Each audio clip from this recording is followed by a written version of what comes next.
नमस्ते। जय धन्वंतरी।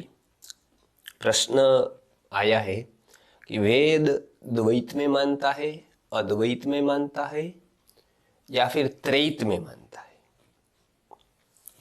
YouTube की कमेंट में है, वीडियो की कमेंट में आप देख सकते हो उसको। ये किसी ने पूछा है।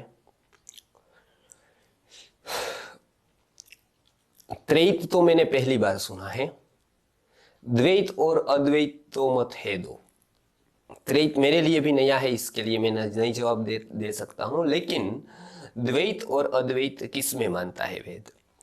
जब तक मैं जवाब न दूं तब तक एक व्यक्ति ने कमेंट में उसी के आंसर में लिख दिया है कि त्रैत में मानता है। तो कम से कम थोड़ा विचार कर जवाब दीजिए। तत्वज्ञान की परिभाषा पर ये अलग अलग शब्द है। अब आपका प्रश्न एक बहुत बड़ी भूमिका का है। इसके लिए मैं चाहता हूं कि वो प्रश्न ऐसे न करे कि जो बहुत ऊंची भूमिका के हो। कोई मजदूर है मानो, और उसको हम ये पूछे कि तुझे किस में पीएचडी करनी है, आयुर्वेद में करनी है या वेदांत में करनी है या किस में करनी चाहिए, ऐसा मजदूर को पूछे। तो मजदूर को तो भी मास्टर डिग्री पता नहीं है, विषय पता नहीं है। वो बता भी दे कि आयुर्वेद में करनी है तो उससे क्या हो जाएगा। वो बता भी दे कि वेदांत में करनी है, उससे क्या हो जाएगा। वो बताए कि आयुर्वेद में पीएचडी करने के इतने इतने लाभ है और वेदांत में करने के इतने इतने नुकसान है, या वेदांत के लाभ है आयुर्वेद के नुकसान, उससे क्या हो जाएगा।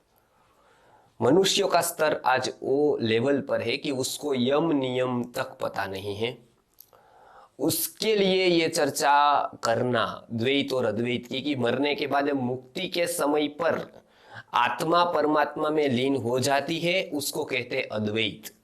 मूलतः दोनों आत्मा और परमात्मा अलग अलग नहीं है, वो अद्वैत है। मतलब दो अलग नहीं है।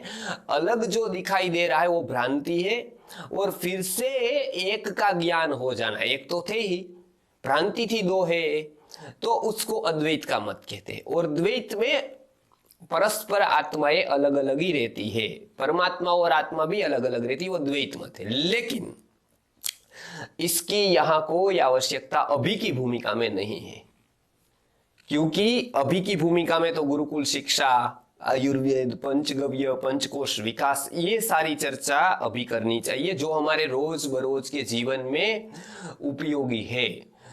वहां पर हम कितना चूक जाते हैं वो किसी को पता ही नहीं है। और ऐसे प्रश्न मुख्यतः से उलझाने वाले होते हैं जो यूट्यूबर बताते हैं या उसके बारे में बताते हैं। मैं बहुत अच्छी तरह से अद्वैत पढ़ा हूं और संस्कृत माध्यम में यथा क्रम गुरुजी के पास बैठकर अध्ययन किया है। तो इसका मतलब ये नहीं है कि मुझे इसमें से कुछ पता नहीं है। मुझे ये सब कुछ गुरु परंपरा से पता है। मैंने बैठकर शास्त्रों का, भाष्यों का अध्ययन किया है।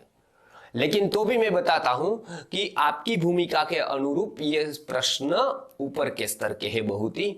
आप अपने स्तर पर कुछ कार्य करें, और बाद में जब ये स्तर आता है तभी ऐसे प्रश्न का अवसर दे, ताकि हम ये जवाब को भी वस्तु स्थिति में समझ सके।